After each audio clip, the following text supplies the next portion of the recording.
Hello, welcome back. आज special class है ना। हर व्यक्ति क्रिया करता है, कार्य करता है, अपने क्रिया या कार्य के बल पर ही सफलता चाहता है या मान सम्मान चाहता है। क्रिया को अंग्रेजी में क्या कहते हैं? Verb. Verb. What is a verb? Verb किसे कहते हैं? A verb is a word that tells something about a person और ए थिंग।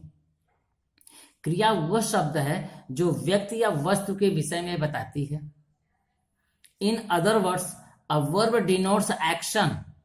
क्रिया कार्य की ओर इंगित करती है। हम जो भी कार्य करते हैं वह क्रिया ही है। क्रिया या कार्य के माध्यम से ही हम वाक्य बनाते हैं, सही करते हैं, बोलते हैं, लिखते हैं, समझते हैं। जब तक हमें वाक्य की सही जानकारी नहीं होगी तब तक हम अर्थ नहीं समझ पाएंगे। वाक्य की सही जानकारी वर्ब के सही प्रयोग से होता है और सही प्रयोग करने के लिए आप क्या करेंगे? इसके लिए हमें काइंड्स ऑफ वर्ब का अध्ययन करना होगा। काइंड्स ऑफ वर्ब दो प्रकार का होता है, finite verb, non finite verb. Finite verb के अंतर्गत principal verb, auxiliary verb, linking verb आते हैं और नॉन फाइनाइट वर्ब के अंतर्गत पार्टिसिपल, इन्फिनिटिव और जिरंड आते हैं। नाउ सबसे पहले हम प्रिंसिपल वर्ब का अध्ययन करने चल रहे हैं। Now let's see principal verb. Now principal verb या मेन वर्ब, जिसे मुख्य क्रिया कहते हैं। प्रिंसिपल वर्ब के 5 फॉर्म्स होते हैं। First form, second form, third form, fourth form, fifth form. First form हमेशा बहुवचन में होता है। Now see the first form: come, get, look, give, go, play, live, like, write, run. ये फर्स्ट फॉर्म का प्रयोग कहां कहां होता है? इसका प्रयोग सब्जेक्ट प्लूरल नंबर में है तो प्रेजेंट इंडेफिनिट या सिंपल प्रेजेंट टेंस के अफर्मेटिव सेंटेंस में होता है। केवल इसी टेंस में अफर्मेटिव सेंटेंस में होता है। Example: I get, you look, they give, boys go, girls play, we live इत्यादि। जहां पर प्लूरल नंबर का प्रोनाउन है या नाउन्स है वहीं पर हम इसका प्रयोग करते हैं। नाउ सेकेंड, इसका प्रयोग इंपरेटिव सेंटेंस में भी होता है। इंपरेटिव सेंटेंस को हम आदेशात्मक या आज्ञा सूचक वाक्य कहते हैं। इसका वाक्य बनेगा: go there, write here, run fast, like it, play here इत्यादि। Now second form. First form के बाद सेकंड फॉर्म आता है: came, got, looked, gave, went, played, lived, liked, wrote, ran. इसका प्रयोग केवल पास्ट इंडेफिनिट या सिंपल पास्ट टेंस के अफर्मेटिव सेंटेंस में होता है और पास्ट इंडेफिनिट भूतकाल का प्रतीक है। जब कोई कार्य हो गया है और उसकी सूचना हम वर्तमान में दे रहे हैं तो पास्ट इंडेफिनिट है। Example: you liked, he wrote, he ran, I gave, he went. इसमें सब्जेक्ट एक वचन का है या बहुवचन का है, दोनों में वर्ब का सेकेंड फॉर्म लगता है।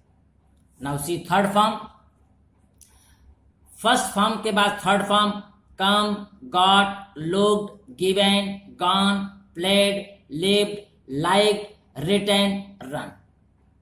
इसका प्रयोग हम केवल परफेक्ट टेंस, पास्ट पार्टिसिपल जो एडजेक्टिव के रूप में काम करता है और परफेक्ट पार्टिसिपल में करते हैं।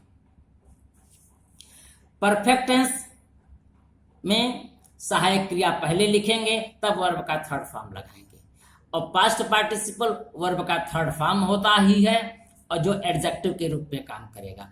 परफेक्ट पार्टिसिपल तब होगा जब हैविंग के बाद वर्ब का थर्ड फॉर्म लगाएंगे, एक कार्य समाप्त हो जाएगा, दूसरा कार्य प्रारंभ होगा, तब हम परफेक्ट पार्टिसिपल का प्रयोग करते हैं।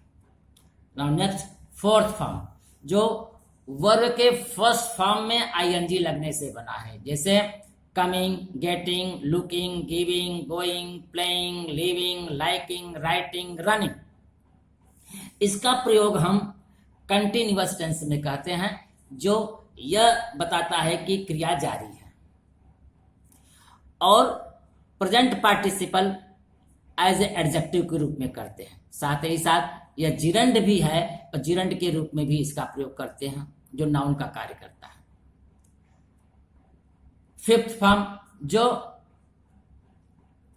फर्स्ट फॉर्म में यस यस लगाने से बनता है, जैसे गिव्स दिया है, goes, plays, lives, likes, writes, runs.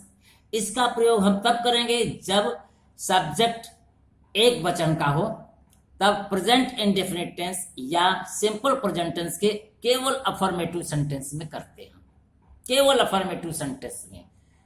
जैसे he runs, Mohan rights, Sita likes, he plays, she goes इत्यादि। नाउ नेक्स्ट, प्रिंसिपल वर्ब का अध्ययन हम लोगों ने कर लिया है। अब लिंकिंग वर्ब, जिसका अर्थ होता है जोड़ने वाली क्रिया, इसके अंतर्गत इज, एम, आर, वाज, वर आते हैं। इज माने है, एम माने हूं, आर माने है, वाज माने था, वर माने थे। Is, am, are present tense में होता है, वाज, वर पास्ट टेंस में होता है।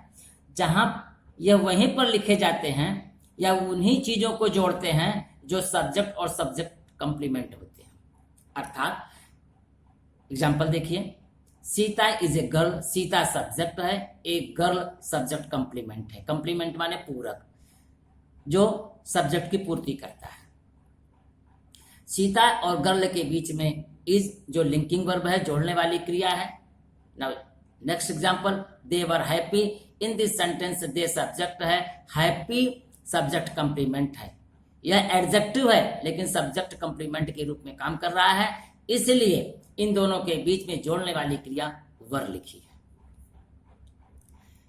सबसे महत्वपूर्ण बात है, जो लिंकिंग वर्ब के अंतर्गत कुछ ऐसे वर्ब आते हैं जो देखने में प्रिंसिपल वर्ब लगते हैं, लेकिन वह लिंकिंग वर्ब के रूप में भी काम करते हैं। जैसे come, get, go, grow, feel, run, appear, become, look, remain, सीम।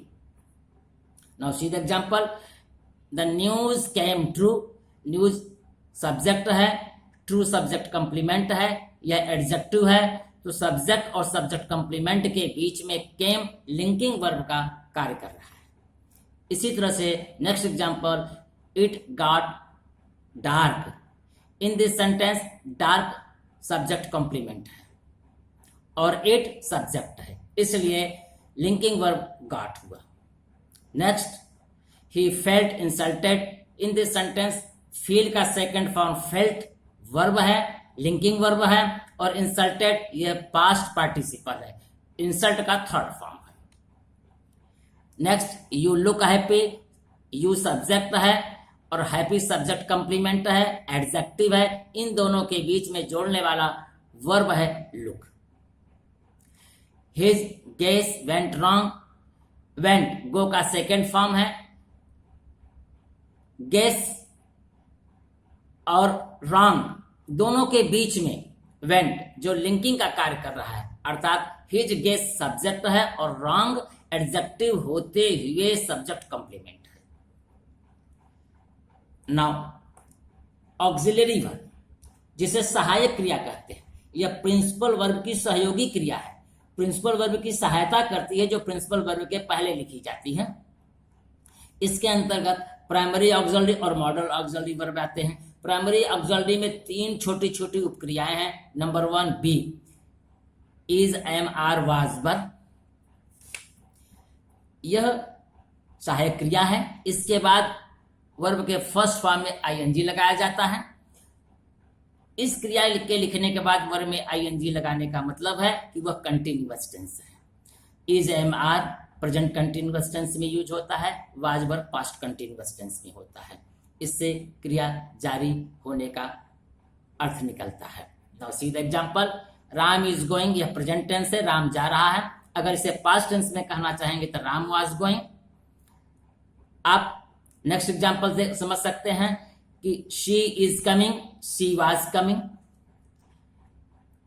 अब डू के अंतर्गत डू, डज, डिड, इसके बाद वर्ब का फर्स्ट फॉर्म लिखा जाता है। डू डज का प्रयोग प्रेजेंट इंडेफिनिट के निगेटिव और इंट्रोगेटिव सेंटेंस में होता है, और डिड का प्रयोग पास्ट इंडेफिनिट के इंट्रोगेटिव और निगेटिव सेंटेंस में होता है।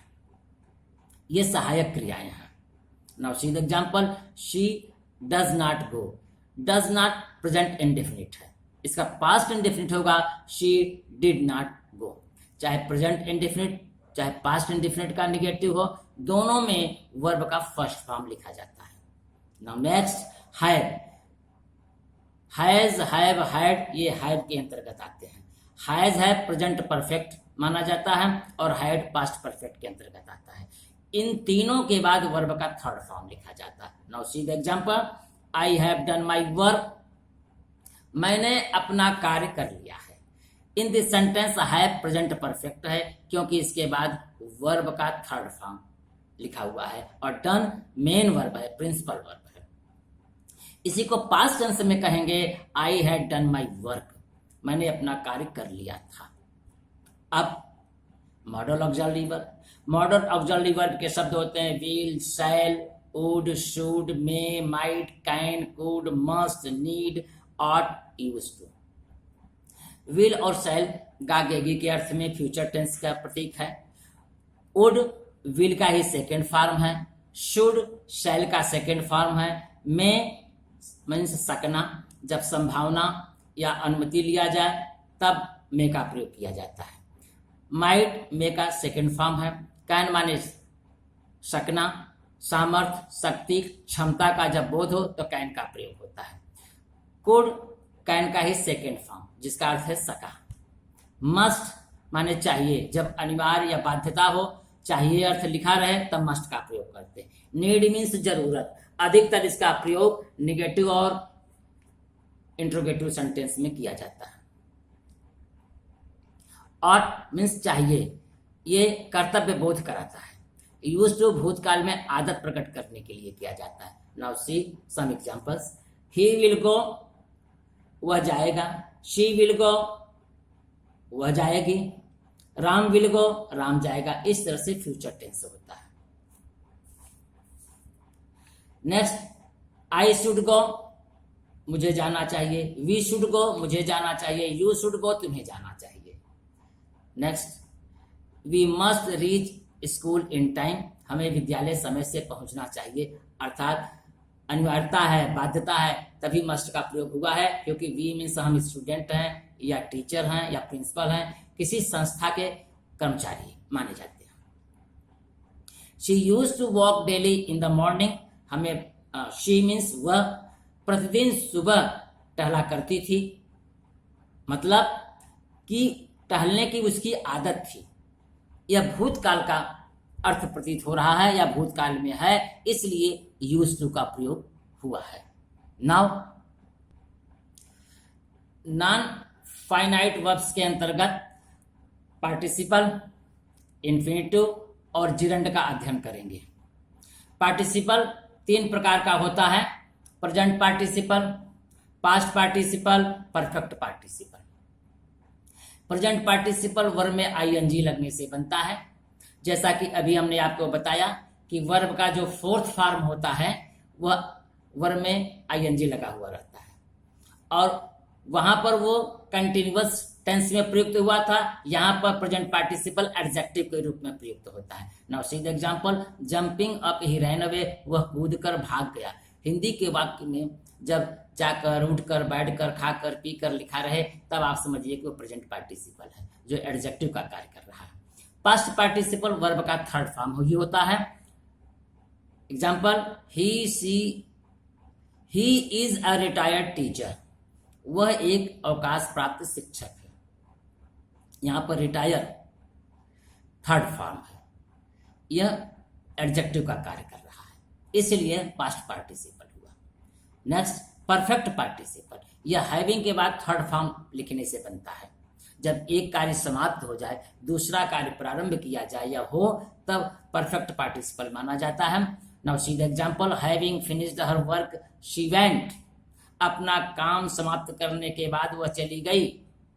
यहाँ हैविंग के बाद वर्ब का थर्ड फॉर्म फिनिश्ड लिखा हुआ है, इसलिए यह परफेक्ट पार्टिसिपल हुआ। Now see infinitive, infinitive to के बाद वर्ब का फर्स्ट फॉर्म लिखने से बनता है, जैसे to go, to come, to read.